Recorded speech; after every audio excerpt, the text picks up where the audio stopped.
Hop là. Hello, hello chat. Je mets le chat comme ça, tout le monde est bien. Attends, c'est pas...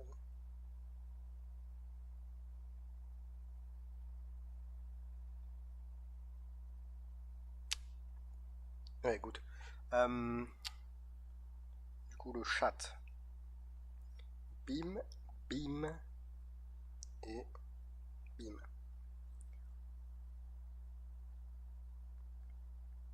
Bon, j'essaie d'être le plus rapide possible, mais du coup, je mange, les gars. Du coup, on va regarder des vidéos pour le moment. Regarder des vidéos sur la BGC, hein, faut s'entraîner. On est là pour ça. Et lance. Pokémon. VGC. Hop. On met ça. Il n'y a pas d'explication là.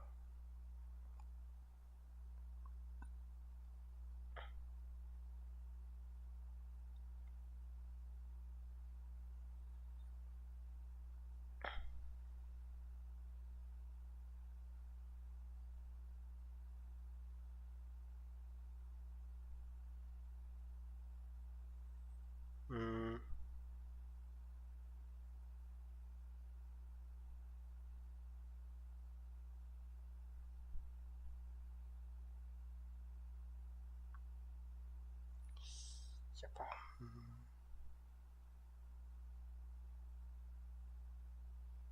C'est quoi? C'est Shady Penguin qu'on avait regardé, qui expliquait bien la dernière fois. Shady Penguin.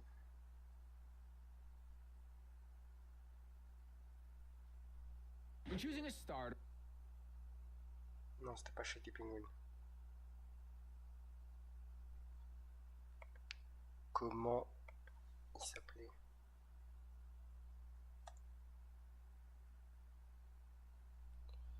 On va mettre ça. C'est The Daily Bird.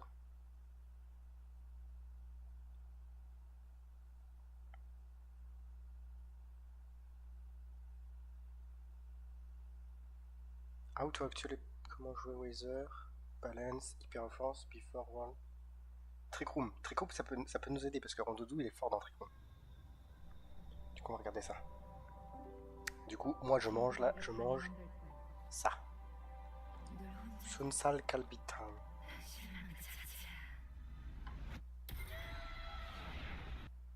Welcome back to Zero to Hero, the series where we teach you how to teach yourself how to play Pokemon VGC.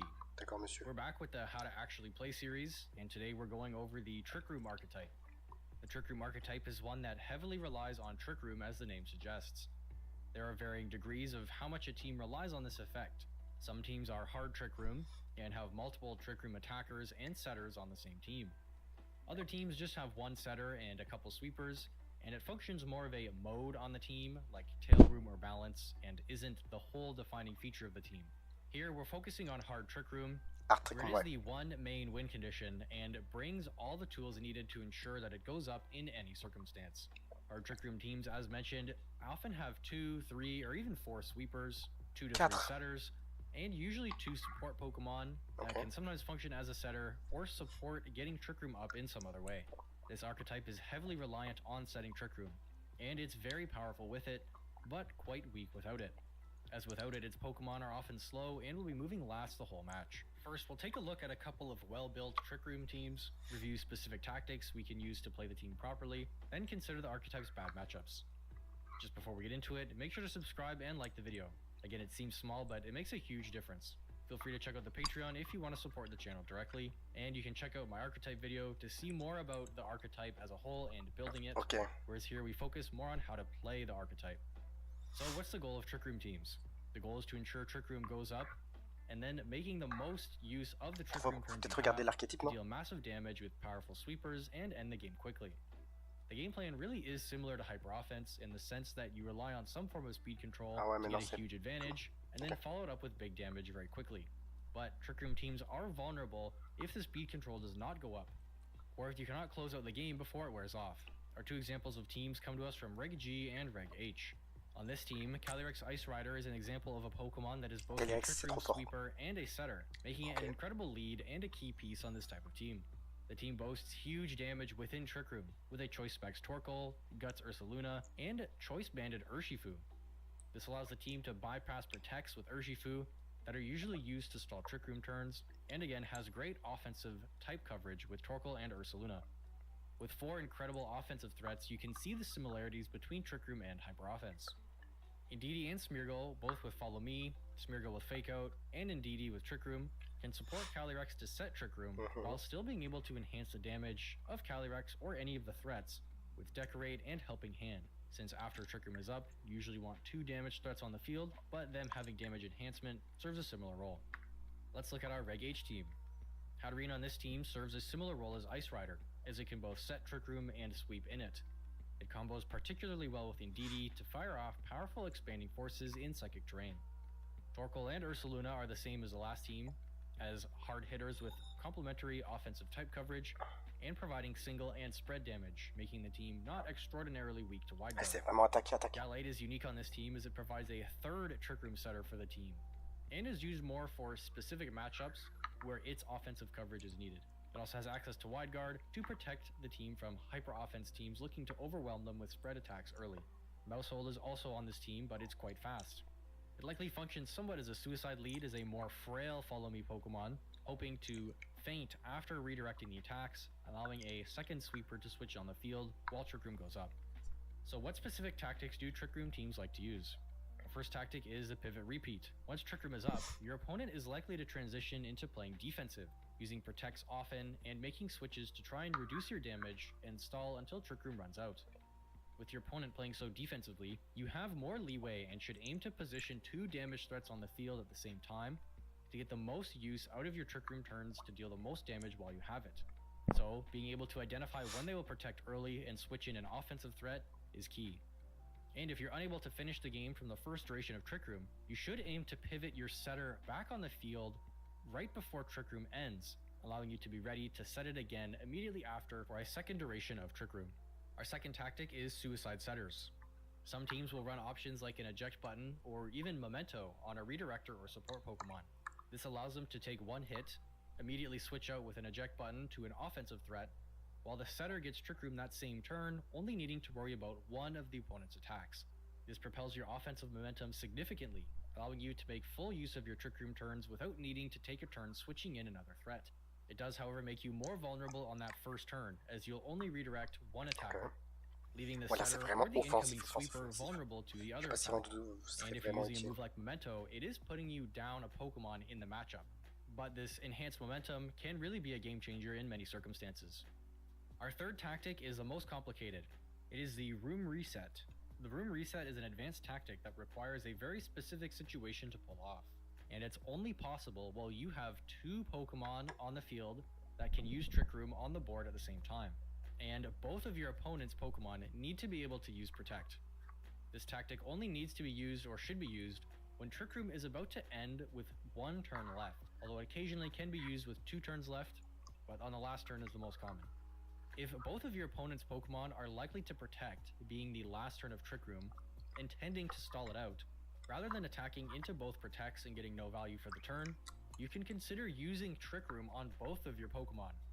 Using Trick Room while it is active ends the effect, so the first Trick Room will end the Trick Room right away, and the second use of it will follow up with a new Trick Room, giving you a full 5 turns, rather than needing to be vulnerable after it ends and trying to set it after. Again, this will only work if your opponent is protecting with both of their Pokemon, giving you full freedom to use this. As if your opponent either can't protect and is still likely to attack, or going to use something like Fake Out, it's better to continue to go for damage, as again, you're left completely vulnerable going for Trick Room on both Pokemon. But it can be used to great success when the opportunity arises. So what about bad matchups for the team? Hyper Offense is kind of a good and bad matchup for the team. If playing against something with overwhelming spread damage that can get around your Trick Room setting tools like Fake Out or Follow Me, the game can be over on turn 1 if they have enough spread damage to KO your setter before it goes up. However, if you're able to survive this early offensive onslaught, you'll have a huge advantage once Trick Room is up, and you can easily dispatch Hyper Offense's frail offensive threats. Also, priority-based Hyper Offense teams can also give a lot of trouble, as you can spend your time setting Trick Room only for them to use priority attacks and still move first regardless. Stall can also give this archetype some problems. Stall is designed to be incredibly bulky to withstand powerful attacks from sweepers. Stall teams also generally have slow Pokemon, so you'll get less value from setting Trick Room, and sometimes even no value if their walls are as slow or slower than your team. And they're often built to weather a storm for a long period of time, so being able to stall out Trick Room while dealing residual damage to your Pokemon the whole time can be a problem. So how do you deal with stall? Similar to Hyper Offense, you can sometimes completely forego Trick Room in favor of having 2 damage threats on the board. Since against stall you might be moving first anyways, and even if you aren't moving first, they aren't doing huge damage right away. Meaning even if you're moving after their Pokemon, they won't be picking up KOs right away, and you can lay in with your huge damage from your sweepers. Again, your sweepers are still sweepers, and can deal big damage with or without Trick Room. So leading with 2 damage threats can sometimes be enough to overcome these walls faster than they would like to be. Although this series is for playing the archetype, Trick Room is a bit of a unique case. Since its game plan is so straightforward, the early game plan is almost always just to set Trick Room, and the main way you adjust to accomplish that, rather than adjusting your play, is adjusting what tools you bring to each match. So our tactics for beating Hyper Offense are not specific to beating Hyper Offense, but apply to many common things that players use to prevent Trick Room. So rather than these being tactics against Hyper Offense, they're mostly things for you to prepare for in team building. Okay. Your opening game plan and being able to identify what tools your opponent has and will likely use to stop your Trick Room heavily influences what you need to bring and lead to counter their anti-Trick Room tools. Choosing the right leads in Trick Room is one of the most important aspects of your play, as getting incorrect leads can have you getting shut down right on turn 1. The most common tools of dealing with Trick Room are overrunning it with damage early, Taunt, Fake Out, and Imprison.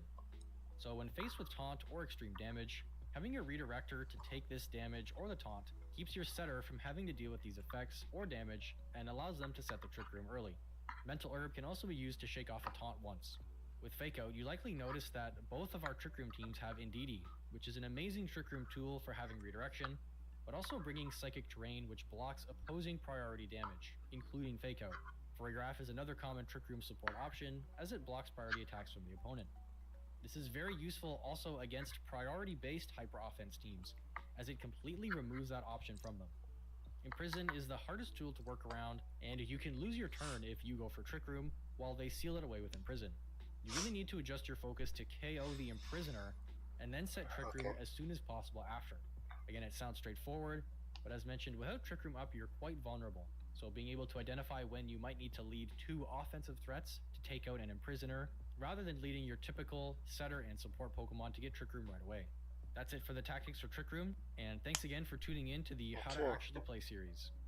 I'd love feedback in the comments as to this series helps, and what else you might want to see from it going forward. Huge thanks to the patrons for supporting the channel. Sympa, ok. Donc Trick Room, c'est vraiment des full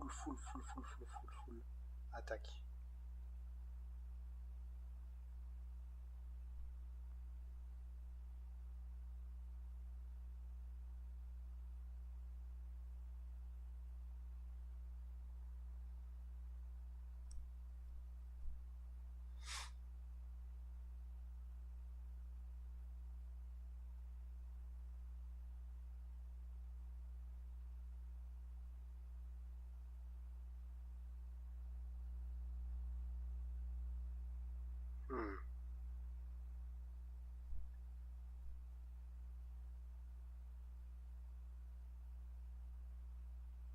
Et Pokémon TGC.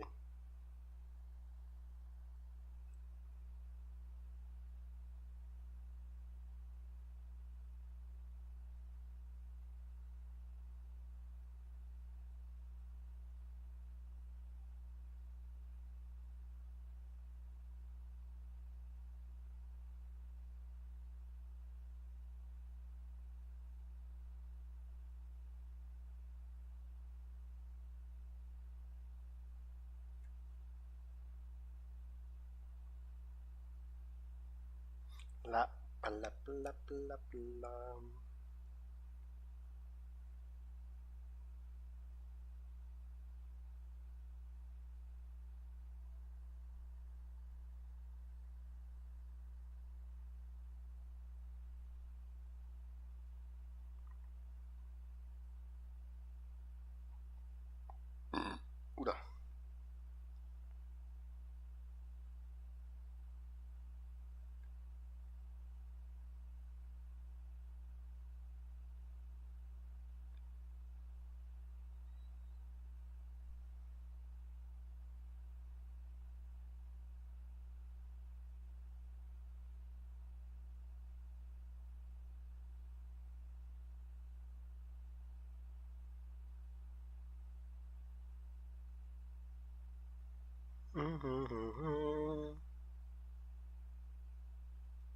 Ah.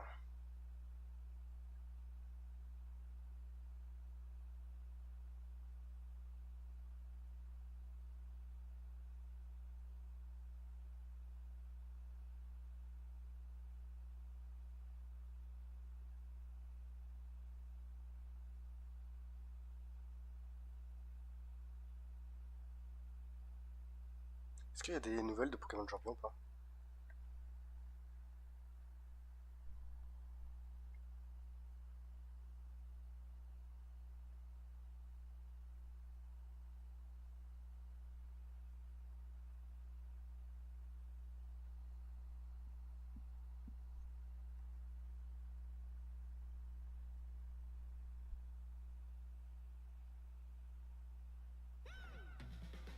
Qu'est-ce qu'ils ont fait?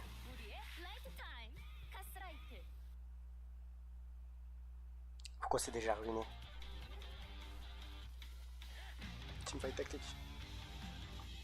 The Pokemon Company just revealed that their upcoming game, Pokemon Champions, is going to be free to play, but there's gonna be a catch. There's always a catch, ladies and gentlemen. I wish I was making this up because Pokemon is my favorite franchise of all time. As you guys know, Pokemon Champions was announced to come out on the Switch 2, and on your mobile device. And Pokemon's track record of releasing good mobile games is about as bad as Ash Ketchum's track record when it comes to defeating the Elite Four. So today, we're going to take a look at exactly what Nintendo and the Pokemon Company have planned for Pokemon Champions. Is there going to be microtransactions, paid DLC, paid convenience features, cosmetics? Is the game going to be pay to win? Today, we're going to answer those questions. What's going on, guys? Cheers. Pokemon's stadium-like battling game, Pokemon Champions, is, quote, free to start, but a, quote, paid digital version is coming to Switch 2 and OG Switch as well. Not entirely sure what that means. They go on to say, finally, a new medium for competitive Pokemon battling is arriving. In 2026, we'll be able to get our hands on Pokemon Champions, the new home of VGC. Interestingly, it'll be free to start, and then a paid version will come out later. Now, I know what a free-to-play game is, but I've never heard of free to start before. The initial announcement for Pokemon Champions mentioned an in-game currency, but also stated it wouldn't be purchasable with real money. So, I don't think this is going to turn into a microtransaction-riddled game. Still, free to start has me puzzled. So if we head over to the Pokemon Champions website, you can see that the game is coming out in 2026,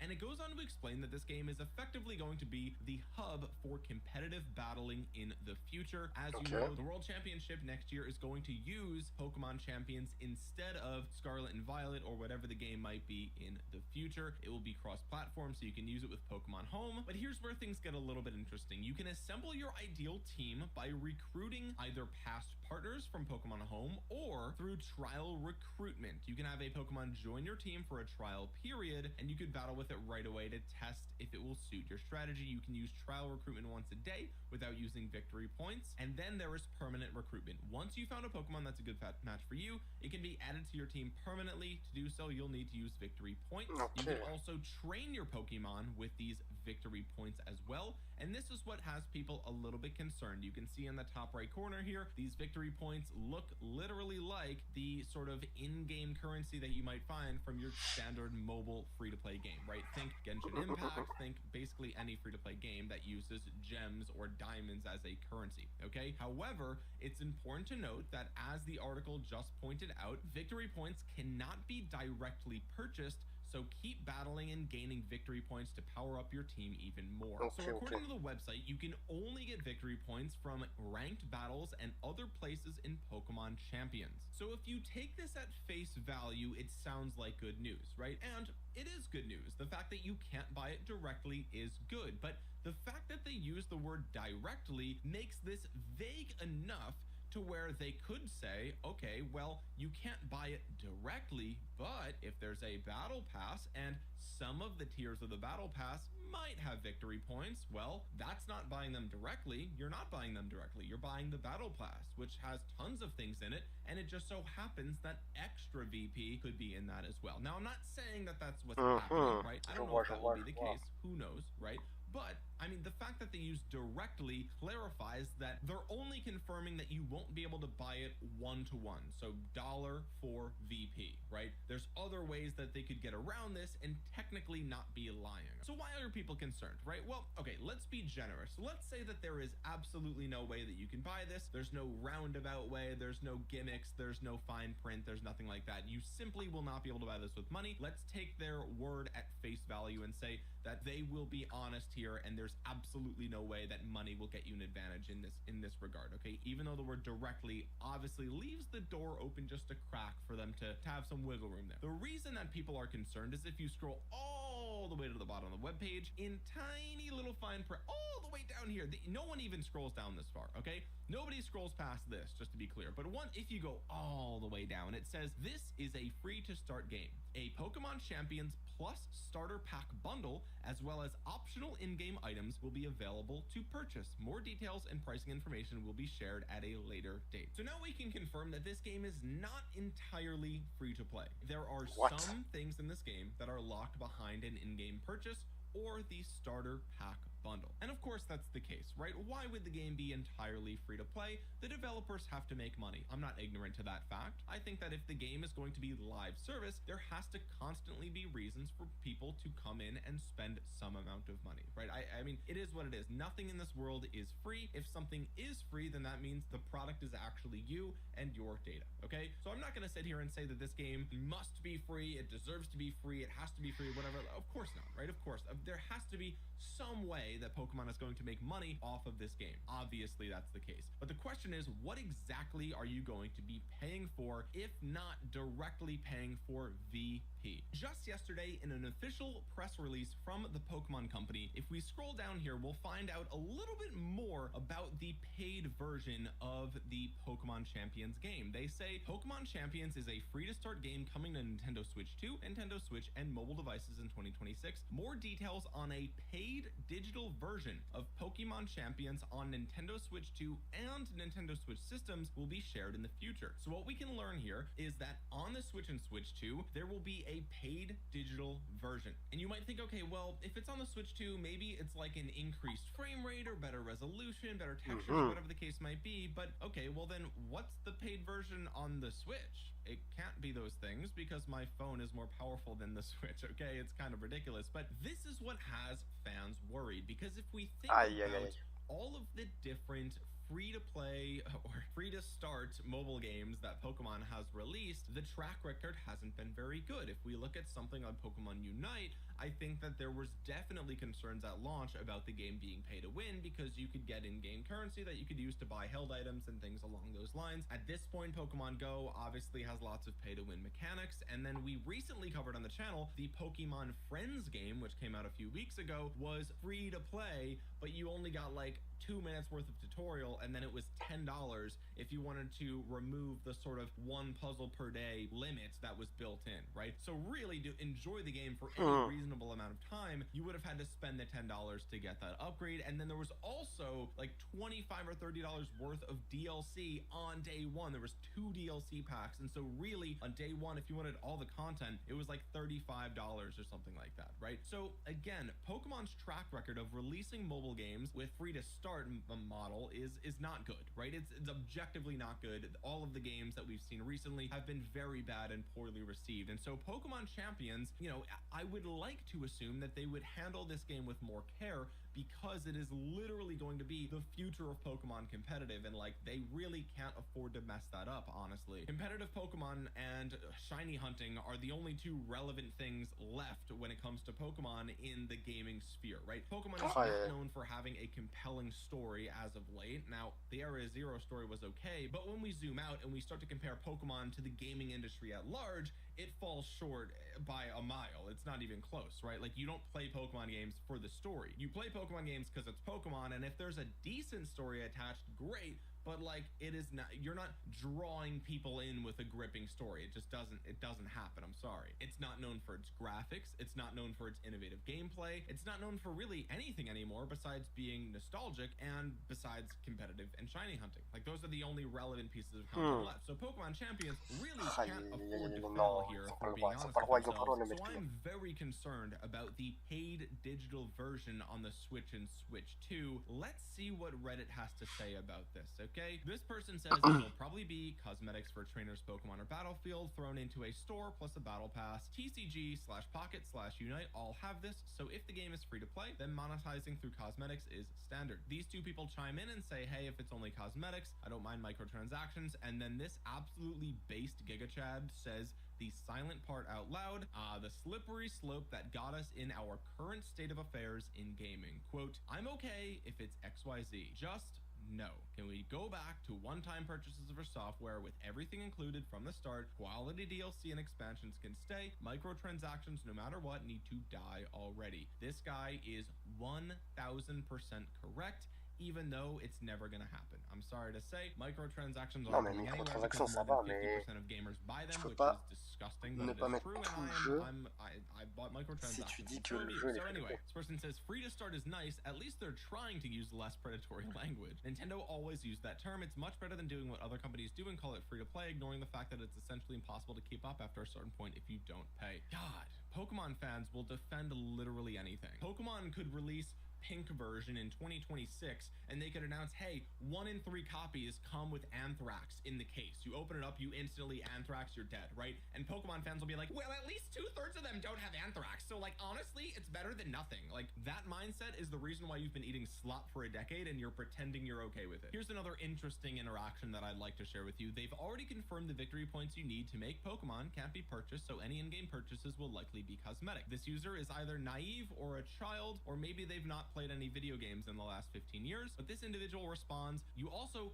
can't purchase the pack hourglasses in Pokemon TCG Pocket, but you can purchase gold, which you can use in lieu of pack hourglasses. Just because a currency can't be purchased in-game doesn't mean there won't be a supplemental currency or a separate purchasable currency, which can be exchanged for the unpurchasable currency. I say this having played several major gachas. My only hope that this will not be the case is how bad this will reflect on the Pokemon Company if they do this to their primary competitive platform. Here's another interesting point. This user says on another note that Omni-Ring item confirms Z-moves are returning at some point, and it also looks like it has the Dynamax and Terrestrial icons, so basically we'll be getting all of the gimmick mechanics at the same time. The only thing I could sort of be okay with is, quote, generation packs, so whenever a new mainline gen releases, they sell access to that gen's rental Pokemon as some kind of DLC that would still leave it completely free for those who buy the mainline game. So it's nice to see that some of the people over on the Nintendo subreddit are a little bit more awake than your average Pokemon fan, right? The average Pokemon fan, I already know, is going to be in the comments saying, oh, you're not a real Pokemon fan, even though Pokemon Yellow taught me how to read and I own literally every single Pokemon game. It is by far my favorite franchise. So you can say I'm not a Pokemon fan. You're objectively wrong. I don't know what to tell you. I have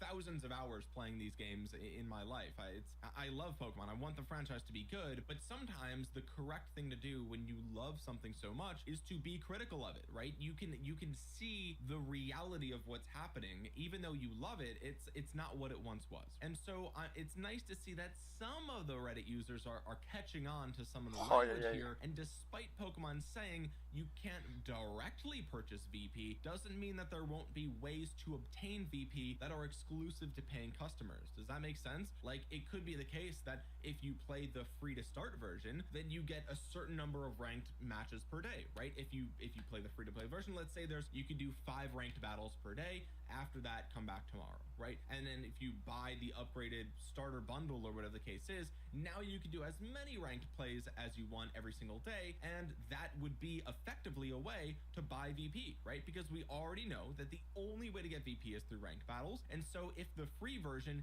caps the number of ranked battles you get, then that is effectively a cap on the amount of VP you can get as free to play. Non, j'espère que c'est pas ça. That J'espère would que c'est pas ça. effectively be a pay for convenience, but it would sort of be pay to win in a disguised sense, right? And again, this is not, I'm not splitting hairs here. We've seen these practices in the industry pas for possible, c'est pas at possible. least a decade, if not more, and people that are being intellectually dishonest are going to tell you that it's no big deal, but it is a big deal. It's not 2012 anymore. None of this is new to us. We know how these things work if you've been playing video games for any amount of time, right? So I'm worried about Pokemon Champions. I am. I think it might be fun at launch. There's going to be DLC. There's going to be things you can pay for. Hopefully it's only cosmetics, but as that Reddit user pointed out, that's the slippery slope. You got to remember, microtransactions effectively started with the horse armor in Oblivion, right? And now we have games like Genshin Impact, where it's $600 if you want an effective Hu Tao, right? Like it is what it is. It starts with, oh, you get a cool new outfit, and you know, by the time 2027 comes around and they realize that Pokemon Champions isn't making any money anymore, well, now you can buy VP through a battle pass or something like that. Now let me just play devil's advocate for just a second, okay? If it turns out to be the case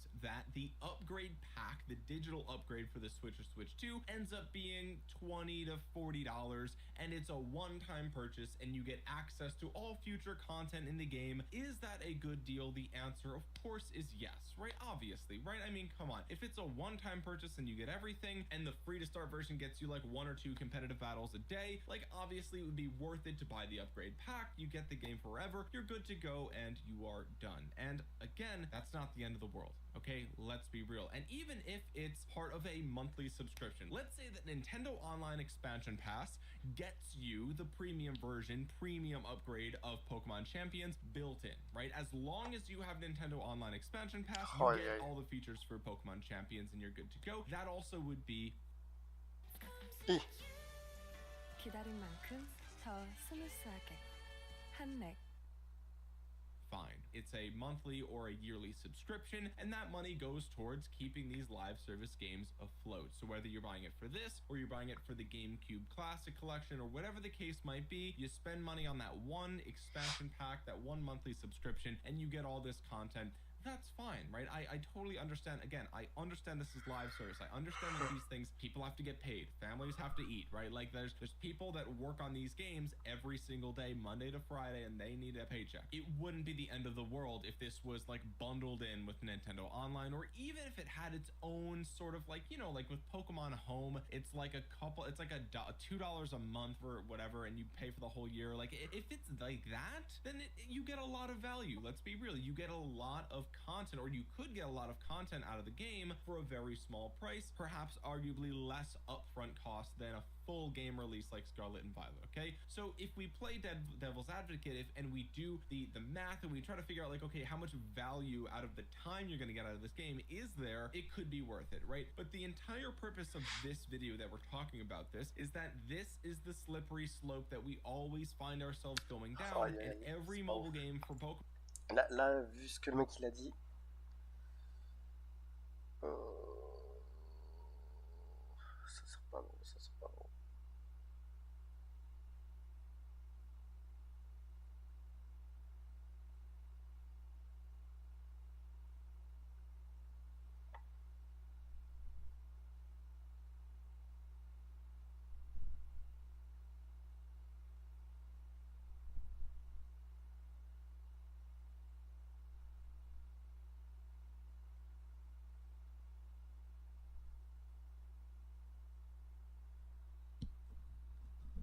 Ça fait peur, ça fait peur.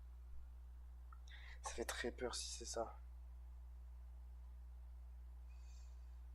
Oh, papa. Imaginez, c'est payant genre. Imaginez, c'est payant. Ça serait... Ça serait horrible.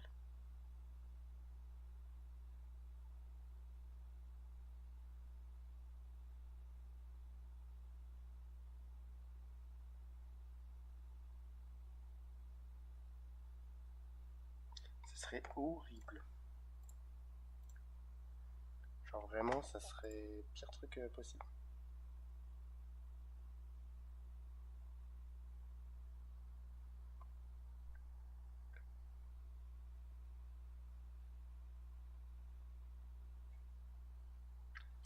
Watch Battle. Reg J.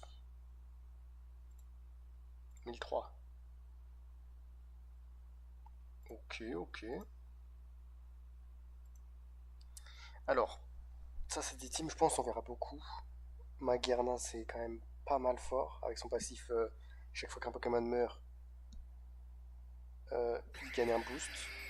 Lunala, c'est fort parce qu'il peut faire, il peut jouer dans Trick Room, il peut jouer sous Trick Room et tout ça. Après, la Smeargle, il peut slip, hein. Il peut slip. Du sport, bah voilà. Voilà, le move qui rate jamais. Annihilate, ouf. Il va one shot kill Annihilate. NDD? Je sais pas si c'est voir si one shot NDD. Final Gambit, boom. En x2. Ouh, il est en x2 le Magerda. Le Taziglim qui arrache, alors que c'est pas très efficace. Ah, si, c'est ok. Petit Trick Room là-bas avec Charter. C'est fini. C'est fini. Il a fait fake out alors qu'il a posé lui-même le champ. Le champ. Ouais, c'est fini. Et bah, bien joué à lui. Hein. Il l'a explosé. Oh, 1400 là. 1400 les gars. Regardez la team, elle est... C'est quoi cette team? Il y a Colomar.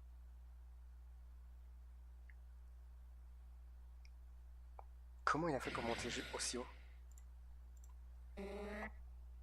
Est-ce qu'il a trouvé une technique de malade?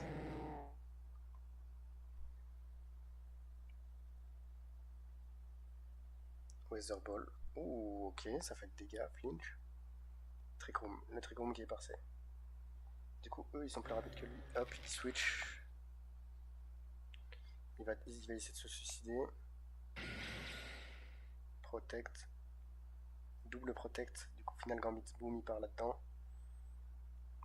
Ça protect. Mais maintenant, qu'est-ce qu'il va faire? Il est obligé de faire quelque chose.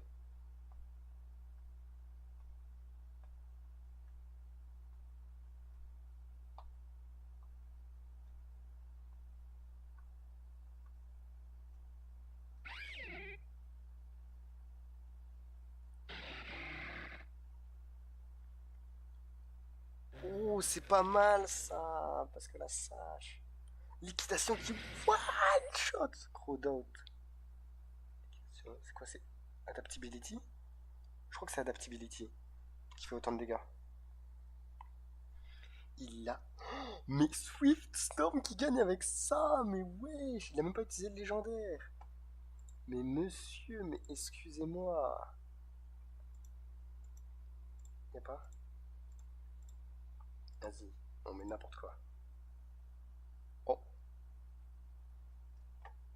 Il manque des légendaires là, monsieur. Ouais, non, on va quand même mettre plus haut. Bon, c'était le tour 1, donc vas-y.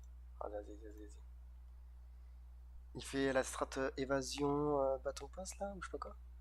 Genre il se met full en évasion, comme ça il esquive tout.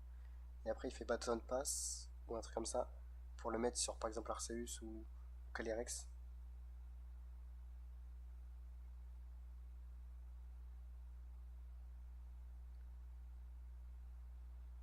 S'il le met sur Arceus et après lui il fait Cosmic Power pour booster en plus sa défense, du coup il est intuable. Parce qu'il peut soit esquiver souvent, et soit s'il se fait toucher par chance, et bah... Oh. Ouais, s'il se fait toucher par chance, bah il est full tanky, du coup c'est un peu coup dur quoi.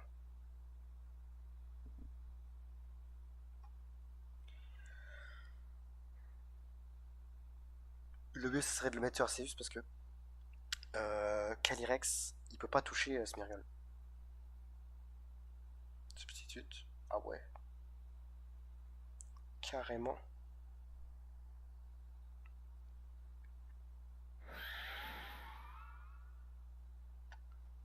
Et du coup là le substitute. Correct. Oh il est en full boost. Là les deux. En fait là il peut mettre ses deux légendaires avec le speed et tout. Là s'il a double bâton pass, ça fait boum boum. Les deux ils sont bien protect.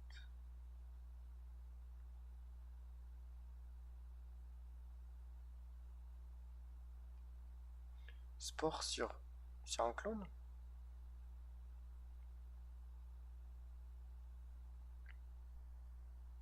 Sport sur un clone. C'est bizarre. Par contre là il a plus en vitesse et plus en SPDF. Aïe aïe aïe aïe aïe. Et mais il dort 40 heures. Le trick room qui passe. Le trick room qui passe. Et du coup là, ça va être compliqué.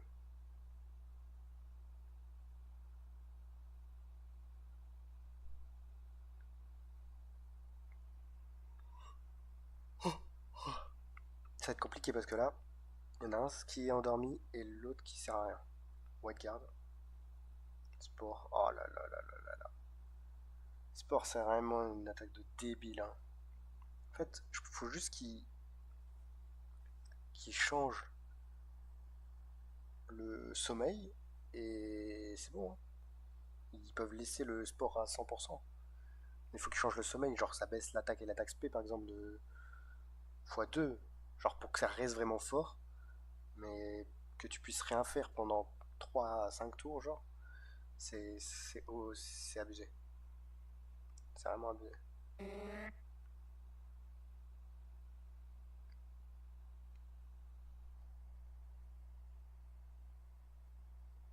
Faut juste qu'il change. S'il change le sommeil, le jeu sera plus agréable déjà. Parce que dans toutes les teams, il y a soit Among Us, soit Smeargle. Et de base, les Pokémon sont forts. Et en plus, vous ajoutez sport dessus. Non merci. Non merci.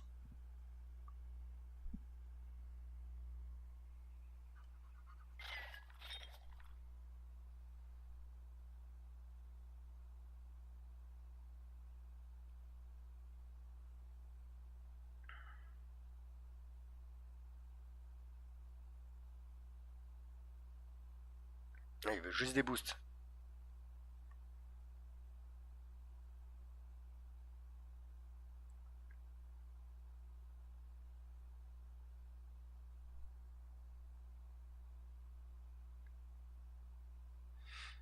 La double protect, comme ça enlève la trick room et boum. Boum, instant. Après ça tue direct. Non? Ils ont pas tous les deux trick room? Matcha gacha.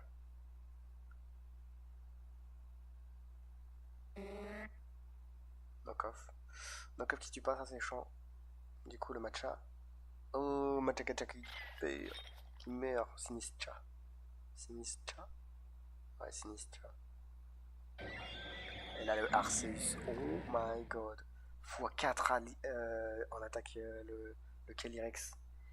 x4.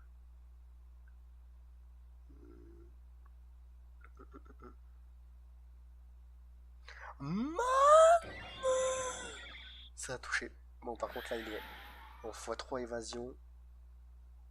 Et c'est du 1v2 contre Lunala. Aïe, aïe, aïe, aïe. Je pense que c'est fini. Hein. Je pense que c'est fini parce qu'il a... Pourquoi tu protectes? Knock off. Oi, oi, oi, oi, oi. Il a moins d'attaque, moins SPDF. Oh ouais, c'est fini, c'est fini. Il miss. Substitute. Je pense que ça aurait été mieux d'attaquer là, mais bon.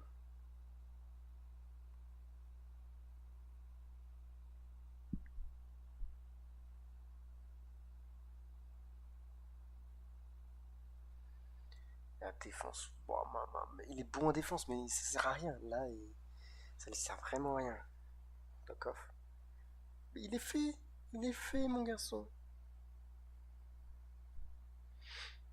Là, le Domri, là, il a juste à toucher une attaque. Et tourne gage, il a juste à... Ah, rien, je sais pas, il a juste à avoir de la chatte. S'il a de la chatte, peut-être ça passe. Hein.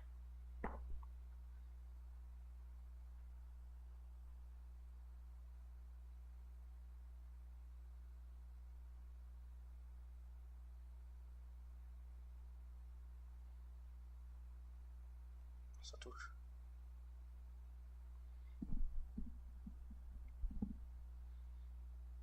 Il va refaire substitute.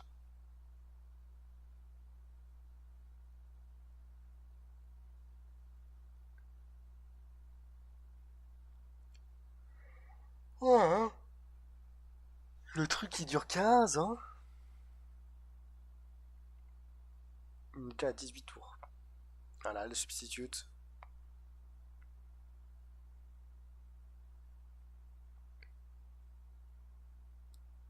Mais il est en... Ouah, il a 0. Son attaque c'est vraiment... Elle est au bout là.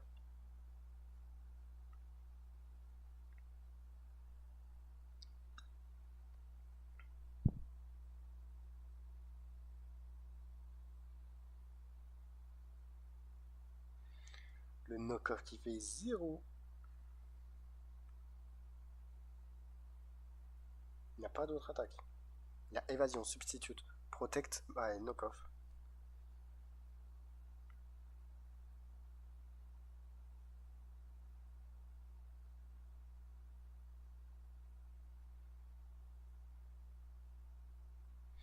Allez, on veut que ça se dépêche, s'il vous plaît, s'il vous plaît, s'il vous plaît.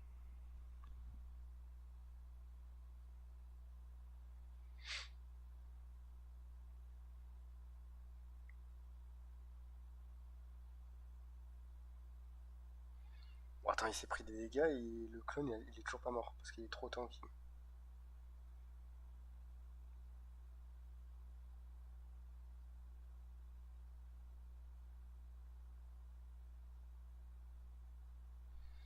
Il est trop tanky. C'est chaud, c'est chaud.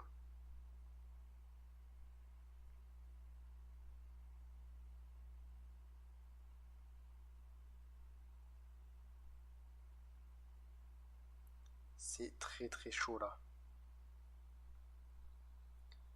Factor Mila won the battle. Attends, what? Ah ok, il avait plus de temps.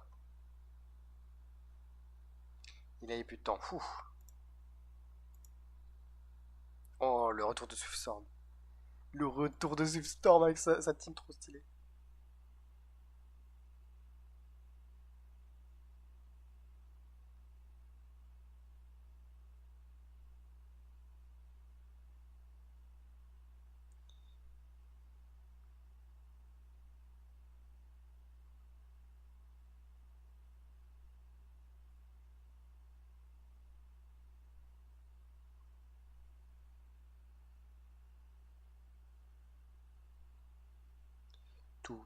Tout. Attends, mais le match il commence jamais? Ok, j'ai eu peur, j'ai eu peur.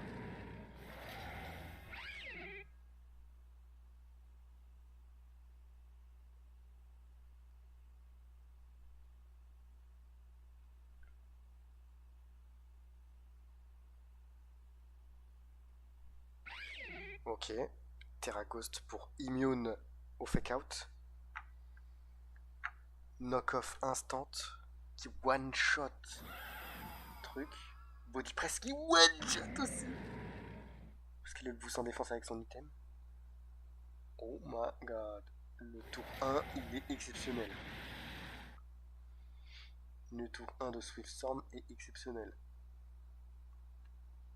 Là du coup Urchifu. Ah non c'est un O. Aquajet, ok. Ok, il meurt. Normal. Il est pas tanky. Le body press qui tue.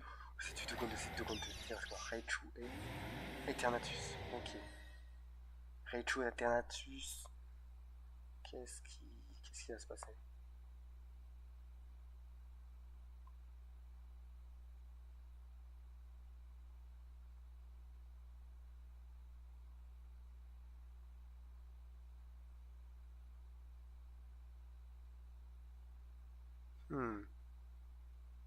Genre là, j'ai aucun moyen, dans les teams que je vois, à mettre en doute dedans. Genre, pour ce qu'il est utile, il n'y a pas... Il n'y a pas sa place. Pour son utilité.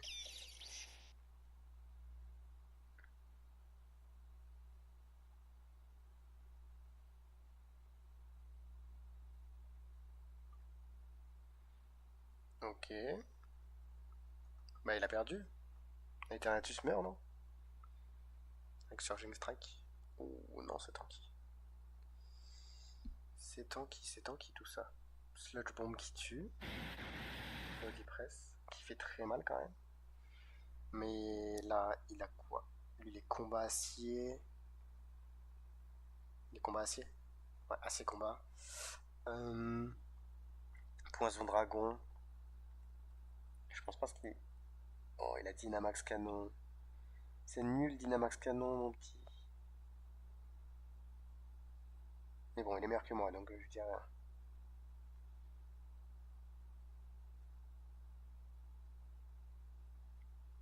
Non, il a essayé le double protect, je sais pas pourquoi, mais bon. Il a essayé des trucs. 1500, les gars. Ils sont au tour 1. Ils sont à 1500. Donc là, c'est des teams vraiment. C'est presque les mêmes. Il y a Sinistcha à la place de Among Us. Pelipper. C'est Urshifu à la place de Pelipper. Et bah. Putain, je savais pas qu'il y avait des mecs aussi hauts là. 1005, il est presque dans le classement le mec, non? Attends. Ladder. Ladder Renji. C'est qui le ladder en Renji?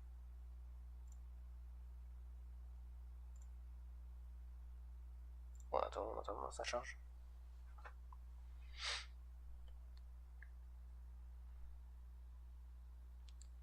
On attend.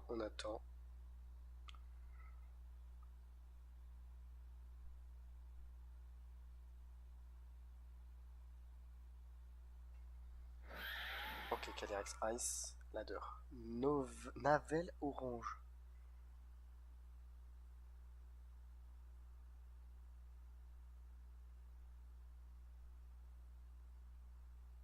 Calyrex Bestie, le mec s'appelle. Ok.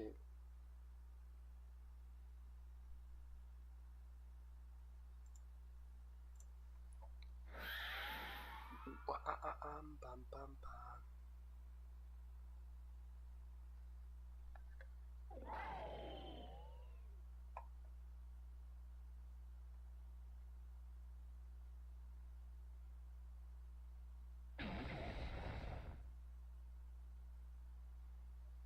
Il est immune.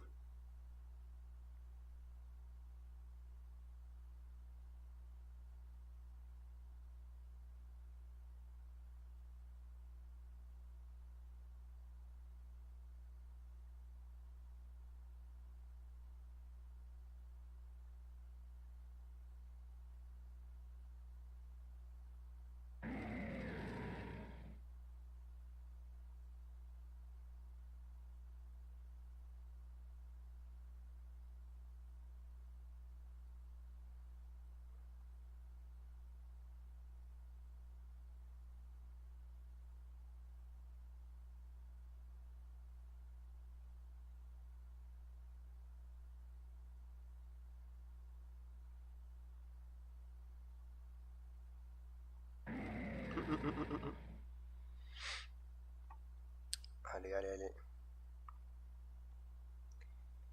Ça avance pas beaucoup, hein.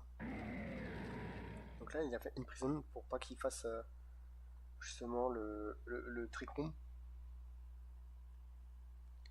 C'est ça, c'est parce que les deux ils ont trick room, ils ont à peu près les mêmes moves. Et du coup,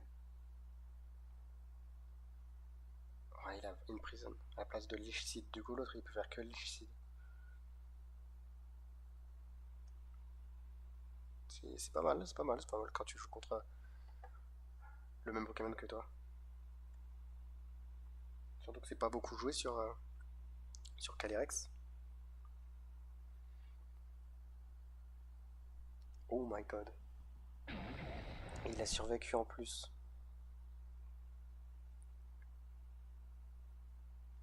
Oh, ça miss.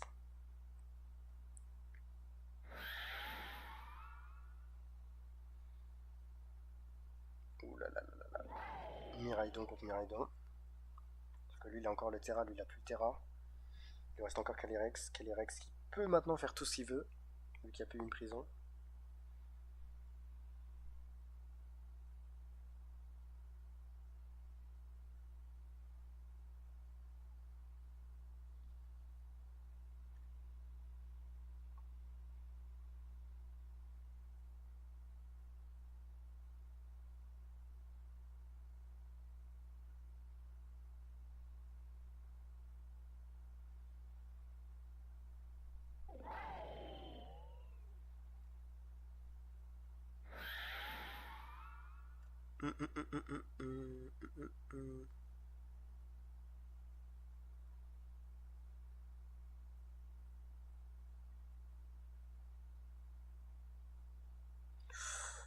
Tracométer, ça tank bien. U-turn, pour personne. Si là son attaque baissée, non, c'est fini. Ça mise par contre. Faire blitz. Oh non, il va mourir. Là, il y a un Dracométer qui va toucher et du coup, il va mourir.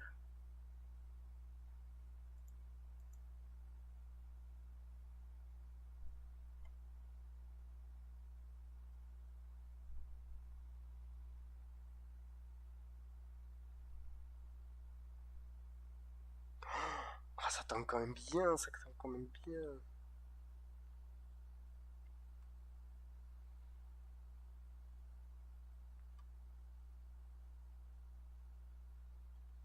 Dommage qu'il n'a pas protect. Il aurait peut-être pu stall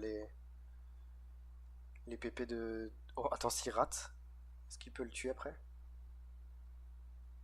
S'il y a un miss? Ouais, parce que là, même avec Struggle, s'il n'y a plus de Dracométer, il est trop drift. Ah non, je pensais qu'il était choice. Ouais, mais il a fait knock-off.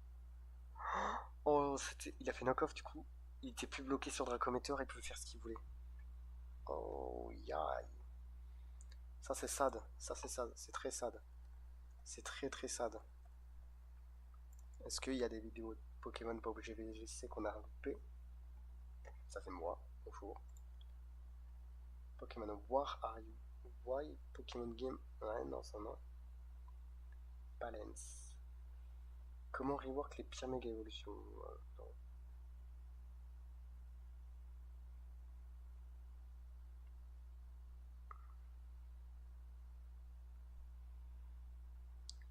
Ici le foot and jump if you don't cheat. Attends, I'm a Blissey. Competitive Pokemon has a Stylé.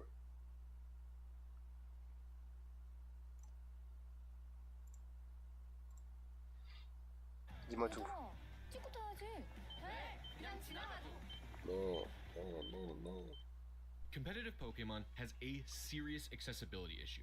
In the official tournament series, you have to catch and train every single Pokemon on your own for your team. This might not sound like much of a problem. One would think that you should play the game in order to compete. But this is so difficult that it leads to tons of people using hacks or cheats to build their teams. And in the last few World Championships has led to a lot of disqualifications and penalties. As of now, there's 3 big problems insofar as acquiring a team goes. Transfer Pokemon, time, and the Switch 2. To see how bad these things are, I offered to make a team without glitching, cheating, or hacking for a player entering the Pokemon World Championships. Toronto top 8 player Benny VGC accepted. So let's see the team and talk about our problems that we'll have to overcome. When making a team like this, I want to do my best to do it in the way that the Pokemon Company would approve of. No glitches, no hacks, etc. I also like to have a timer going to see how long this process takes. Okay. But speaking of time, what about the Nintendo Switch 2? Pokemon Scarlet and Violet are notoriously buggy, laggy disasters. The game basically becomes unplayable if you're near a body of water or in the tag tree thicket. But on the Switch 2, the game runs perfectly. It's hard locked at 60 FPS, and I even think there's less glitches. And when speedrunners tried this out, they instantly saved 30 minutes off of their 5-hour speedrun. This got me thinking, would owning a Switch 2 for the free Scarlet and Violet patch save a significant amount of time when building a competitive team? So, I got a Switch 2, and I'm going to be building Benny's team twice. Once on the Switch 1 and once on the Switch 2. I'll time every single action in both scenarios and see what the time difference is. There will always be a timer somewhere on the screen showing you how long it's taking me, and I'll also label the footage as Switch 1 or Switch 2, though it should be pretty obvious. Lastly, we'll talk about the cost of building a VGC team that isn't a Switch 1 and a copy of Scarlet, to see how much extra burden that Game Freak is putting on its players. As Benny and I began talking, it became clear that there would be a lot of testing involved in his team. He sent me frequent updates to the team. He told me that you don't have to lock in your team until about 2 to 3 hours before the event starts, but he planned on doing it the night before. Most players tinker with EVs, items, moves, and natures until pretty late into the process, although usually the Pokemon are locked in well in advance. Once he finalized the Pokemon he'd be using, he sent me the squad. In addition to this, he asked me if I could get him multiple Amoonguss and Incineroar. This is because these Pokemon will need a specific speed IV to outspeed certain Pokemon either in or out of Trick Room. You'd think these would be the most problematic Pokemon to get because I have to do multiple of them, but no, this one is. Calyrex Ice Rider. In fact, the Ice Rider isn't even the problem. It's this stupid deer. This is a legendary Pokemon first introduced in Pokemon Sword and Shield's second DLC, the Crown Tundra, and it has not been available to capture since. Calyrex has two forms, Shadow Rider and Ice Rider. Both of them are some of the best Pokemon in the entire game. Yep. Calyrex Shadow Rider is number 3 in usage, and Calyrex Ice Rider is number 6.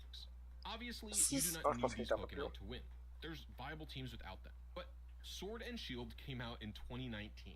That's 6 years ago. If I do a test, like Benny did, and find that Calyrex is the best fit for my team, I should not have to purchase a game from 6 years ago to use that Pokemon in an official tournament. I should be able to catch every single Pokemon within the game I bought, Scarlet, that the tournament is being held for. Oh, but it's just one Pokemon, you say. It's not so bad. Wrong. It's way worse than that. Of the top 10 Pokemon in usage right now, 2 are exclusive to Sword and Shield, Calyrex and Zamazenta, who is actually exclusive to just Shield version, but I digress. And one of the top 10 is only obtainable from a 3DS game. Well, kind of. Tornadus, who is extremely popular right now, is only obtainable in Pokemon Sword and Shield or Pokemon Legends Arceus. But Tornadus wants an attack stat of 0 to minimize damage from hitting yourself in confusion or the move Foul Play. In Pokemon Legends Arceus, it's impossible to reset for any stats for any Pokemon, as they are invisible in that game. In Sword and Shield, you can technically reset, but it would be through Dynamax Adventures. This is a 15-minute side quest per reset where you do raid battles. And at the end of it, Tornadus would have a chance to have 3 of its stats be a guaranteed 31, meaning that there's a 50% chance that the Tornadus is unusable. So the only real easy place to reset for this Pokemon is in Ultra Sun, Ultra Moon, or Omega Ruby and Alpha Sapphire. The reason this frustrates me so much is that it's so arbitrary. Why aren't all Pokemon available to use in competition just obtainable in Scarlet? They added a ton of them via Snacksworth. Would it really have been so hard to add more? Or Pokemon Company could have just not allowed transfer Pokemon in tournaments, or only Pokemon obtainable within Paldea, or something. But no, it feels like they went out of their way to make the best Pokemon in the format completely unobtainable for a person just starting out. Okay. Is there anything else here that's problematic? I mean, Terrapagos and Raging Bolt are only one-time encounters, and they're kind of very far into the post-game, but I don't anticipate too many other problems. Now that you understand the problematic points for team building, I want to take you through my preparation phase. If you want to support me doing insane things like this, where I play 2 games twice to compare the speed on the Switch 1 and the Switch 2, please subscribe. I'm trying to get to 100,000 subs by the end of the year, and it would really mean a lot if you join me along that journey. I wanted to be in an identical position for both the Switch 1 and Switch 2 copies of Scarlet, so I decided to make 2 fresh save games. I also already traded away my Terrapagos and Raging Bolt when I built teams for other people's, so I had to do a hard reset anyway. Normally, these aren't Pokemon you would have to reset for though. Their stats are hard-locked. What I mean by this is that Terrapagos always has the same nature and IVs every time you capture it, as does Raging Bolt. This is good because if you ever want to use them on a different team, you can easily clear their EVs and respec them. Calyrex, though, is not like this. That means that, yes, in addition to replaying Scarlet twice, I also decided to replay Sword twice. Despite Sword and Shield not getting any official Switch 2 updates, many people have reported that tons of games are benefiting from faster load time, including Pokemon Legends Arceus and Brilliant Diamond and Shining Pearl, which have less load times for Shiny Soft reset runs, or when you're going in and out of the different zones in Legends Arceus. So I figured it was worth a run on both of the systems to see if there's any differences at all. Okay, so what does a fresh save file mean? In Scarlet, it means beating the main story and both DLC stories. I also went out of my way to do the post-game quest for the Academy Ace tournament and unlock 6-star raids. During my playthroughs, I didn't go out of my way to get any special items, TMs, etc. But I didn't avoid anything either. I also made sure to use exactly the same team on both playthroughs. It was Meowscarada and then the Terra Water Garchomp and the Terra Ghost Slacking. The main story ends when you catch Terrapagos, who, like I said, we don't have to reset for, which is pretty nice. On the Switch 2, this took me 14 hours and 38 minutes. 14 heures. Also, for the sake of charitability, I played the game second on Switch 1, so the story and things I needed to do or get would be fresher in my memory. The game honestly didn't run as poorly as I had recalled, aside from the aforementioned pain spots, like anywhere with a big lake or the lag tree thicket. It was extremely jarring, though, to go from the Switch 2 to the Switch 1. The reduced frame rate made me nauseous, and I had a tough time adjusting, honestly. In any case, the entire playthrough from start to finish was more than 2 hours slower, at 16 hours and 58 Oh là là, minutes. ça doit être chaud, ça doit être chaud, I ça doit actually être chaud. felt like I was playing the game quicker, too, but at no point was I ahead. It's a lot of the little things that added up, honestly. Sure, there's the obvious places, like Lagtree Thicket, Lagaroya Lake, and all of Kitakami, but it's other stuff, too. Every single menu lags a bit and takes longer to load. Even the Pokédex entry animations can lag when you're in a rough area on the Switch 1. All of this really added up over the course of the game, apparently. This might not seem like a big deal, right? You should have to play the game in order to compete. But I ask the question, should you? Should you have to play the story of Scarlet and Violet in order to compete in tournaments? During the height of Gen 4 and Gen 5 Wi-Fi battles, players would play the game exactly long enough to unlock Wi-Fi functionality, just up to Oreburgh City for those who would know in Diamond and Pearl. And they would just hack in teams to do Smogon Wi-Fi matches. The ability and skill of battling literally has nothing to do with the single-player adventure of Pokemon. I actually don't think it's unreasonable for players to just buy the game and be able to boot up a Wi-Fi mode. Tons of competitive games have already separated their story mode from their PvP mode. StarCraft, basically any fighting game, Halo, and Pokemon is even about to do it with its upcoming game Pokemon Champions. It kind of already has with the fan game Pokemon Showdown. Football is my life. Play for Tottenham Hotspur in the Premier League in UK and also Korean national team. My name is Son Heung-min, professional footballer. Sometimes I'm a striker, sometimes I'm a winger. Also League of Legends player. 네, 제가 정글 갈게요. 네네. 일단은 아케인 바이로. 바이 너무 좋죠. 오로라 먼저 밴. Bah, il joue vite, non mais Son. To say that T'as pas le playing droit, the t'as pas story le droit de is a jouer. significant and unnecessary requirement for competition. Listen, I like playing the games. I like playing the stories. I have been since I was 7 years old. But you shouldn't have to for a tournament match. I shouldn't have to know how to breed if I want to do well to compete in a PvP combat mode. But what do you think? Do you disagree? Okay, next up is setting these saves up for success. This is the item printer. It's the most important, useful thing for post-game grinding in Scarlet and Violet. The way it works is that you pay some BP and Pokemon parts, and it randomly generates items. It can produce tons of useful things like EXP candies, Terra Shards, and ability patches. However, it doesn't start at peak efficiency.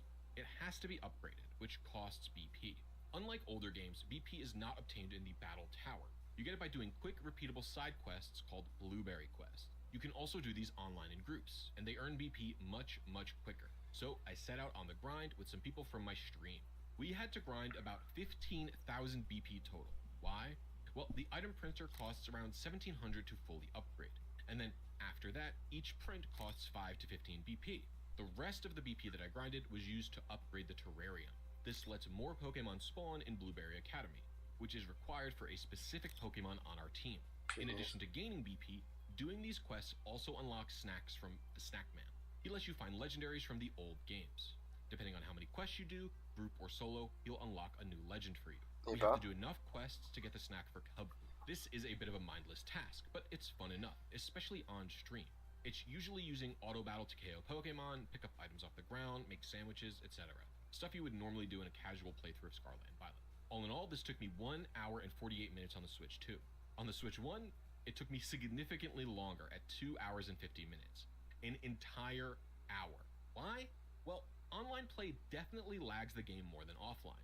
I I suspect I was completing quests at a slower pace, and that was really Une heure de plus, mais tu It pètes un could also câble. be that the group I had helping me on Déjà, la Switch tête 1 en was haut, less efficient. sa cam, I'm not sure how much quand stock tu to vois, put into quand this tu regardes sa outcome. cam, In ça addition se to voit this que le mec, task, I also have il est to en farm PLS. for Poké Parts. Happy New Switch Dust 1. is the most valuable. So in both games, I make a normal sandwich, and I use the auto battle to KO Chansey and Blissey for the 30-minute duration of the buff. The weird part about this is, despite the Switch 1 running notably slower, I got around the same amount of Happini parts in both games. And I think it's because the in-game timer for the sandwich might be affected by the lag the game goes through. You can see this with the in-game timer in Scarlet and Violet. By the time I finished the game on the Switch 1, it was 2 hours behind my real-time clock. Maybe the sandwich timer is working the same way. Examining my footage, this appears to be the case. It looks like the Switch 1 sandwich buff timer lasted around 3 more minutes than the Switch 2. So the lag actually makes them equal in amounts because they cannot be timed out properly. Anyway, with both terrariums and item printers ready to go, I can start getting items. As I mentioned earlier, this is the most important tool in the entire game for building competitive teams. But if it randomly prints items, how can it be reliable for all the stuff that I need? Well, I'm using a little trick called RNG manipulation. Even computers as powerful as the Switch and Switch 2 still struggle to make things truly random. So they use math to fake it. We call this faking RNG, or random number generators. Or actually, pseudo random number generators, because they're not really random. And because they're not really random, some very smart folks have figured out how these things work, and specifically how the item printer's randomness works. In Scarlet and Violet, right now the only practical application of RNG manipulation is the item printer. There's no ability to control Pokemon or much else. And you might be saying, Blissey, isn't this a glitch? Isn't this unintended? Well, I would argue no. It's all functioning exactly as programmed, so there's no glitchiness here. In fact, the way this was first discovered was that players noticed if they set their Switch to the same date repeatedly, they would get the same items. That's pretty normal gameplay to me that could have been patched out like any other glitch. For example, the Smeargle clone glitch, which was removed. This wasn't even removed in the Switch 2 update. So, if it's not removed, is it unintended when they're removing all sorts of other unintended mechanics? Okay, so how do I control the luck then? It's actually really, really easy. What determines what the item printer will give me is the current date and time of my Switch down to the second when I click to print.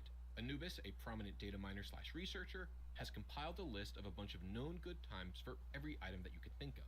I look at her list, I pick a date out for the item that I want, I set a timer, and I press A to print an item as that timer ends. It's really that simple. The only thing to note is that you have to aim your timer about 1 second earlier than what's listed in Anubis's info, because there's a small fade-in delay that when you transition from the overworld to the item printer menu. The first thing I go for is ability patches. Aside from unlocking several hidden abilities I'll need later, these things sell for 125,000 Pokédollars each, and there's a date that prints 8 patches. I hit this timer 4 times and I've got 4 million Pokédollars in assets, and they're really easy to liquidate. Any mart will purchase them. A lot of people think that this is not the best way to farm for money, that the Ace Academy tournament is better, or just doing a bunch of raids for the trinkets that you get is better. To put this into perspective, this timer is a 28-second wait that results in $1 million being printed. None of the other options in the game are even remotely close to as quick as this.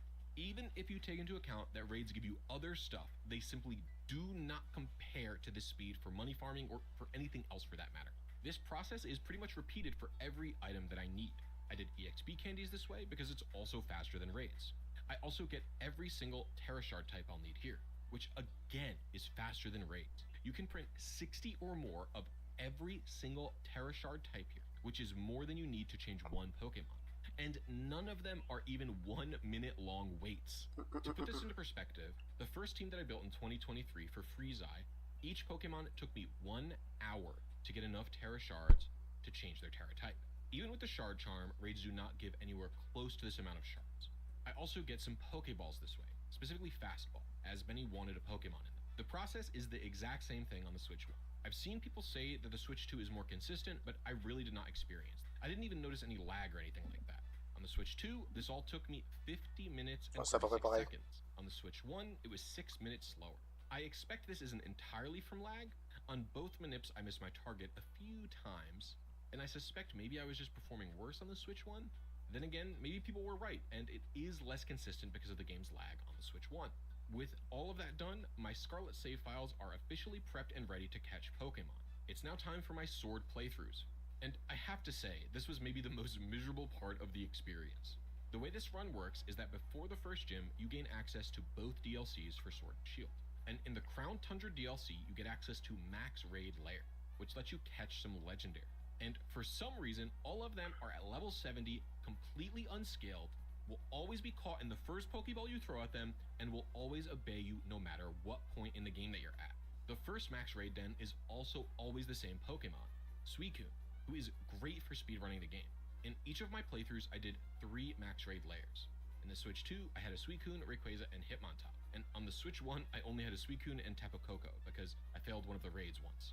The playthroughs were also all done with a turbo controller, and Sword and Shield are not exactly the most interactive games.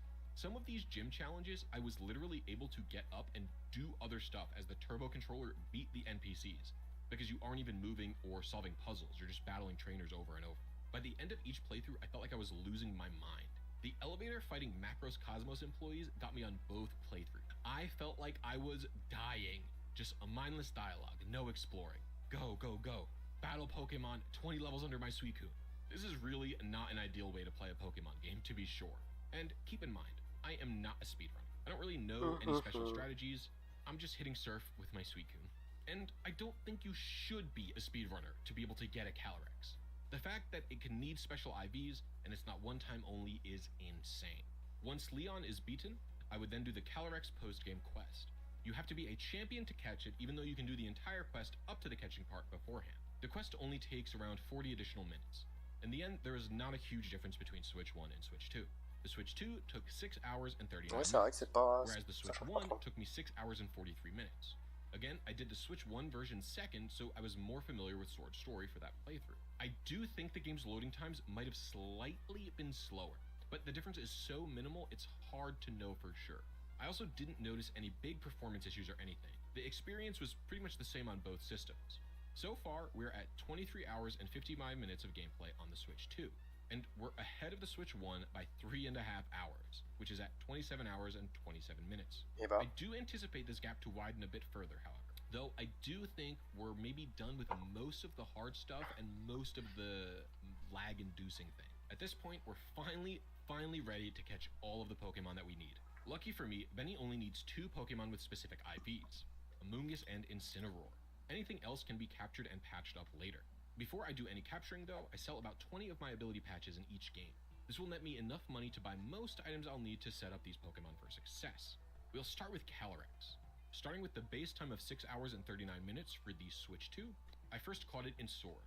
This particular Calyrex doesn't need any special stats, so I didn't need to soft reset for it. From there, it had to be defused, then put into Pokemon Home, then put into Scarlet. In Scarlet, I get the Reigns of Unity item from the auction at Porto Morinda, so I can fuse it again. I then change its Terra type to Fairy in Medali, and I purchase a Clear Amulet in Mesagoza. We also need to get some bottle caps and fix its IVs.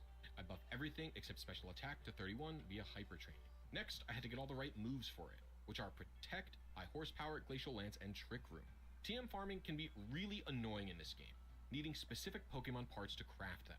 A lot of this has been smoothed out via the shop in Blueberry Academy, where I can get some of the more common TMs though, like Protect, which I buy a ton of. But I do still need to find and KO Pokemon for High Horsepower and for Trick Room. 큰일 났다. 오늘 지각하면 F인데. 근데 왜 이렇게 더운 거야? 빨리 와, 늦었어. I have to say, I to this day cannot believe they removed infinite use TMs. I know single-use ones are a lot more enjoyable for in-game playthroughs. Or they're supposed to be, right? They make the game challenging in-game. You only have one Earthquake TM, you can't just put the strongest move in the game on every Pokemon in your party. But the reality of it is, players just end up not using that TM because they want to save it for something important. Maybe what they should have done is make TMs infinite only once you hit the post-game. Like you can buy the infinite TM and it'll make them all reusable permanently. I don't know. There just has to be a better way than making me kill a bunch of Pokemon just so that I can get Earthquake or High Horsepower or whatever. It's ridiculous. Okay. Calyrex also needs an Adamant Nature, which I can change with a Mint. The last thing I do is use PP ups on all of Calyrex's moves. It still needs to be EV trained, but as I said, I'm waiting on Benny to finalize his EVs, so we'll move on to our next Pokemon for now. All in all, Calyrex added 29 minutes to the Switch 2, bumping us up to 24 hours and 24 minutes. While on the Switch 1, this took me 31 minutes. On the Switch 1 time, 27 hours and 58 minutes. It is slightly slower on the Switch 1. This could be lag, or this could be me being slower while I'm doing the process. It's hard to know for sure.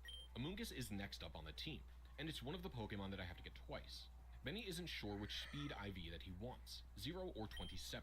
0 allows Amoonguss to be as slow as possible in Trick Room, aka as fast as possible, whereas 27 allows it to outspeed Calyrex Ice outside of Trick Room, while still maintaining a slow speed otherwise. Okay. He was also curious if I could get Amoonguss shiny, as literally every Pokemon on his team besides Amoonguss and Incineroar are shiny locked. Because of the need for specific IVs and the request for a shiny, I turned to Gen 5 breeding, where I'll be performing more RNG manipulation. I talked a little bit about this with the item printer, and the principle is the same here as it was there. But for Pokemon, in older games, we can control the luck to catch specific Pokemon to get whatever stats, nature, and yes, shininess that we want. In Black and White, this is pretty simple. What determines the luck is your DS's date and time when you launch the game, down to the second. From there, you can control the PRNG algorithm further by listening to chat out with a recorded chatter. Each time you listen to it, the pitch slightly changes, and the RNG also changes a bit with it. I use these to identify where I am in the current sequence and to be able to move it to where I want it to be. The first step to getting the Amoonguss that I want is to get a 5 IV Ditto using Sweet Scent. After that, I take any old Foongus that I have and put it into the daycare with said Ditto. I'll be able to RNG manip this Foongus egg to have 4 perfect IVs and 0 attack plus 0 speed. Its nature and ability are wrong though, so we'll have to patch it up in Scarlet and Violet. Oh, and also it'll be shiny. I also have to do this a second time for the other Foongus. But once I'm done, we have 2 shiny Foongus with the perfect IVs that I need. This will save a little bit of time and money because we're not going to have to bottle cap them. But honestly, this took me longer than it should have. Gen 5 RNG manips have a small luck component to them that's out of the manipper's control, and c'est aussi long de faire un Pokémon. In any case, after that I have to transfer them up to Gen 9. I do this via Pokemon Bank, then Pokemon Home, and then 1 Foongus each into a copy of Scarlet. Here I just have to pick up the Nature with Mint and change the Terra type, as well as purchase its item. I also need to level this little guy up, which is what the EXP candies that I got were for. I leveled it up to around 60 with a couple of XL candies, let it evolve, and then used the ability patch on it, so it had Regenerator. The last thing I had to get was all of its moves. Spore and Rage Powder are level up moves, and Protect was purchased at BB Academy. The only TM to craft was Pollen Puff. All in all, on the Switch 2, Amoonguss took 1 hour and 53 minutes. On the Switch 1, it was 1 hour and 50 minutes. The first time the Switch 1 has been faster for anything. Remember, while I'm doing my best to keep everything consistent, some parts of what I'm doing are luck. How quickly I can get the Poké Parts, if Pokemon Bank or Home are actually functioning or lag for like 2 minutes. There's a little bit of luck involved. This means the Switch 2 is now at 26 hours and 17 minutes of total time, while the Switch 1 is at 29 hours and 48 minutes. Since we're in the past doing old generation things, I figure I would move on to Litten, who is also going to be RNG manipped, but this time we'll be doing it in Gen 7. Each Litten needs a specific speed stat, and Benny asked for them to be shiny. Gen 7 egg RNG manips are extremely easy. If you have the shiny charm or are using the Masuda method, eggs are fully predetermined with no timing at all. The PRNG algorithm only moves forward when you either accept or reject an egg.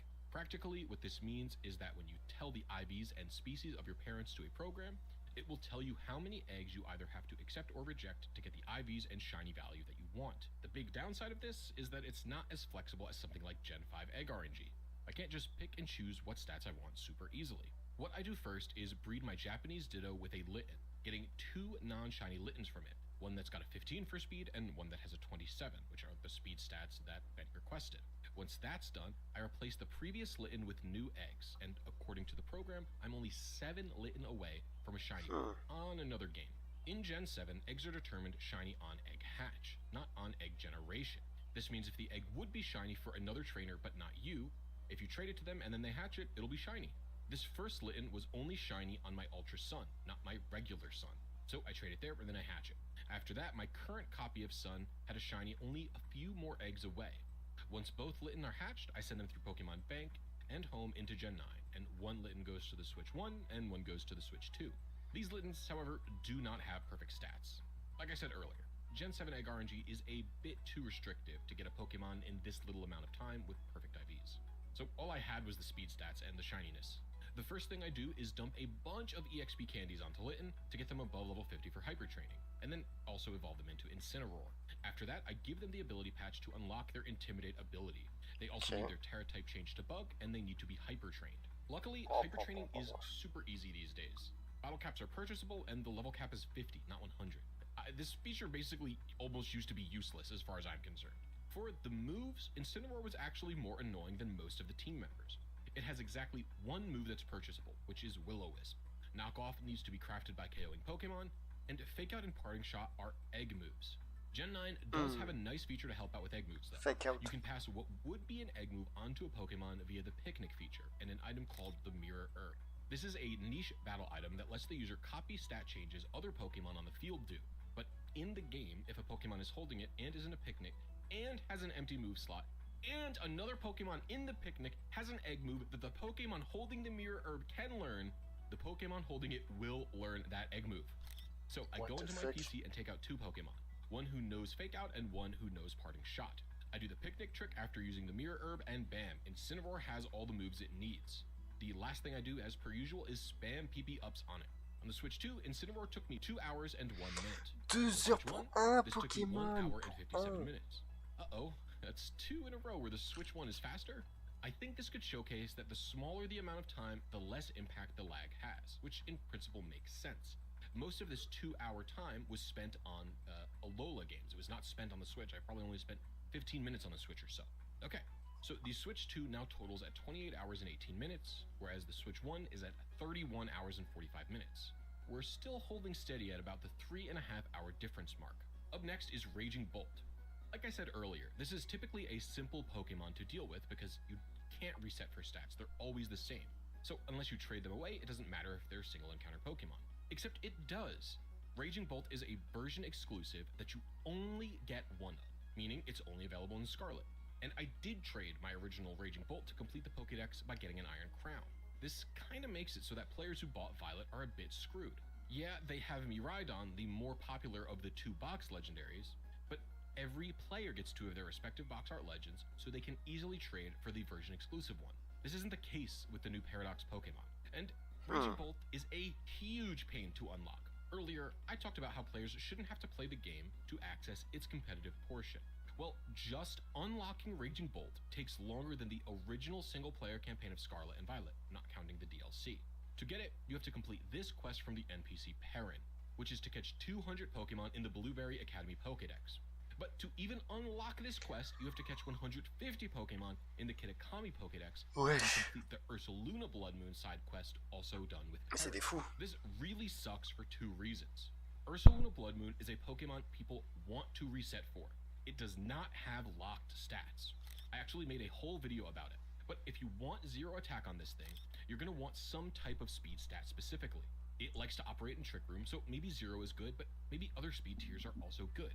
But you won't know until you need to build a team with it. Now, will you? But Raging Bolt is also one of the best Pokemon released in Scarlet and Violet, so not unlocking it is silly.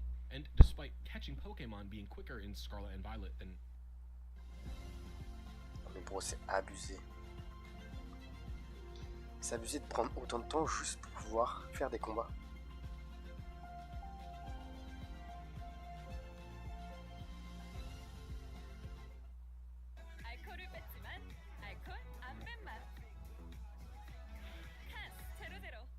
In like Diamond or something, 350 Pokemon is still a lot of Pokemon to catch and a lot of time, especially when a ton of them are locked to evolutions.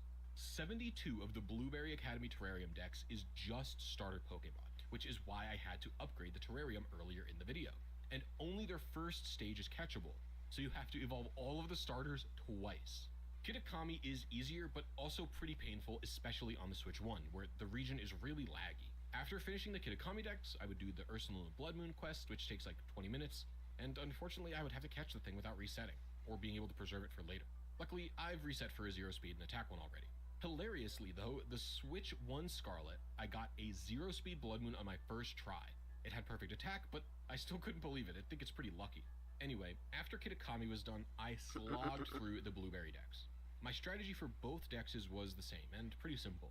I would fill up my inventory with Quick, Dusk, and Ultra Balls and spam them without any aid from a False Swiper or Sleep Powder. Almost every time a Quick Ball will get you a Pokemon first try. But I swear Dusk Balls do not work in caves in Scarlet and Violet. Their success rate was way lower than Quick Balls. Has anyone else experienced this, or am I engaging in conspiracy? Anyway, in addition to spam catching, any Pokemon who could evolve via level up would go into my party to gain 10 levels via me catching Pokemon. And then towards the end of the dex, if I was close to finishing it, I used any evolutionary stones I had, evolution items, or some EXP candies to finish out things a bit quicker. On the Switch 2, this whole journey took me 6 hours and 51 minutes. The Switch 1, 7 hours and 2 minutes. And we haven't even caught Raging Bolt yet. Despite its IVs being locked, I do have to make sure that it's Terra Electric when I go to catch it, because this is the Terra type that Benny wants, and otherwise I would have to waste time getting Terra Shards. It could also be Terra Dragon. After that, I have to give it a Modest Mint, Hyper Train everything but attack, and change its moves. 3 of its moves are level up in Thunderbolt, Thunderclap, and Dragon Pulse. The last one is Protect, which is purchasable. After that, Raging Bolt needs its PP ups and its item. Luckily, I already had a booster energy in both games. All in all, on the Switch 2, this took me 7 hours and 3 minutes to get and complete Raging Bolt. That's the time catching all the Pokemon took on the Switch 1. Speaking of, on the Switch 1, this took 7 hours and 14 minutes. This consumes any time the Switch 1 made up on Amoonguss or Incineroar, unfortunately. And it leaves the Switch 2 at 35 hours and 21 minutes, and the Switch 1 at 39 hours flat. We've added another 10 minutes of difference. After Raging Bolt, I decided to tackle Urshifu, who we need to catch as a Cubfu in Paldea using Snack Sword. This one is also a tad annoying because both Urshifu can be good forms in battle, but you only get one Cubfu. Obviously players prefer Rapid Strike, but it's not like Single Strike has 0 usage. It's still at 21. Anyway, it doesn't need any specific IVs. So I capture it, and then I need to get it above level 30 and evolve it. To evolve Cubfu into Rapid Strike Urshifu, I need to get the Scroll of Water from the auction house. I spend a bit of time there getting it, evolving Cubfu, and getting it to level 50 with EXP candies. I also have to change its Terra type, Hyper Train it, and change its nature with the Mint. For its moves, it actually learns all 4 of them via level up, so I just have to PP up them all. In both games, this took me 23 minutes on the dot. This makes our new total time 35 hours and 44 minutes on the Switch 2, and 39 hours and 23 minutes on the Switch 1. The final Pokemon is Terrapagos, who is by far the easiest of the bunch. It has 5 perfect IVs already, so it doesn't need to be hyper-trained, and it cannot have a different Terra type than Stellar. So this thing only needs moves, PP ups, and a nature change. It knew 2 of its moves from level up, needed Protect, which I had already purchased, and Calm Mind was the only one that needed crafting, which I didn't even do because I found the TM on the ground. This took like literally 2 minutes in both games. It's barely even worth adding to the timer. At this point, the team is pretty much done, aside from EVs. EVing is really easy in Scarlet and Violet. You just use Vitamins and Feathers. Vitamins add 10 EVs per use, and Feathers add 1 to their respective stats. Vitamins can be purchased, but Feathers are really only obtainable from lakes or in raids.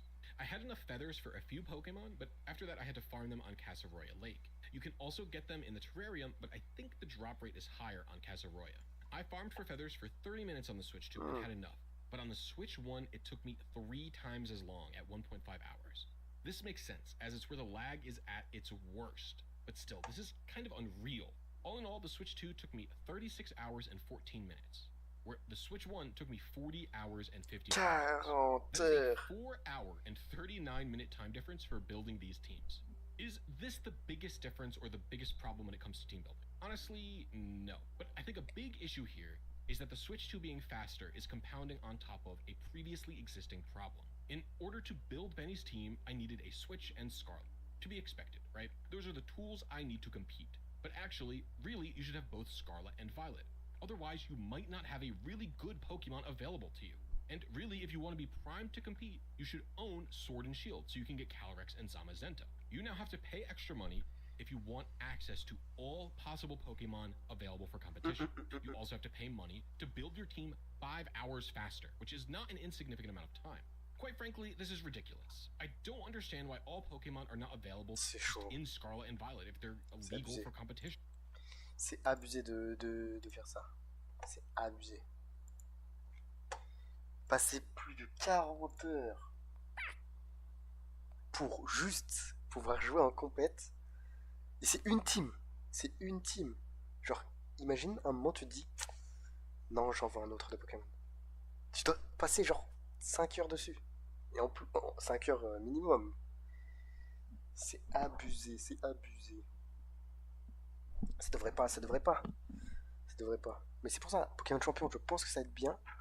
Mais s'ils nous font genre des trucs comme quoi c'est pay to win, là ça va être un peu chiant. Ça va être un peu chiant parce que pay to win, ça veut dire que genre je sais pas, si tu mets un jeu mobile et que tu le mets en pay to win, non pas pay to win mais genre tu le mets payant, comment ça va se passer? Genre comment ça se passe? Comment ça se passe? Comment ça se passe? Comment ça se passe? Comment ça se passe un jeu mobile payant genre? En plus ils ont dit que ça commençait, genre il commençait gratuit. Du coup ça veut dire, par exemple, t'as le jeu, mais tu peux pas genre envoyer de Pokémon ou un truc comme ça. Je comprends pas. Je comprends pas ce qu'ils veulent faire. J'espère que ça va pas être trop chiant. Moi j'ai envie de jouer, j'ai vraiment envie d'y jouer, tu vois. J'ai envie de m'y mettre en VHC et s'ils commencent à faire des petites carabistouilles là, ça va pas être sympa.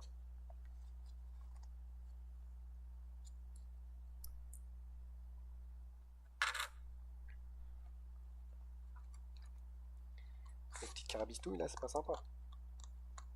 Par exemple, il y a quoi qu'ils peuvent mettre quoi? Genre tout ce qui est Terra et tout, ils peuvent le mettre derrière le pay. Genre, si tu veux jouer en mode avoir les Terra up, tu dois payer. Si tu veux jouer en mode, tu veux ça je mets ça là. Si tu veux avoir les Z-move, t'es obligé de payer. Je sais pas du tout. Je sais pas du tout ce qu'ils vont faire. On verra. J'espère juste que ça va pas être trop chiant. Bon, sur ce chat, je vais vous laisser là-dessus. Je vous dis à toutes, passez une bonne journée, une bonne soirée, n'importe quoi. Je vous dis à toutes, bisous, ciao.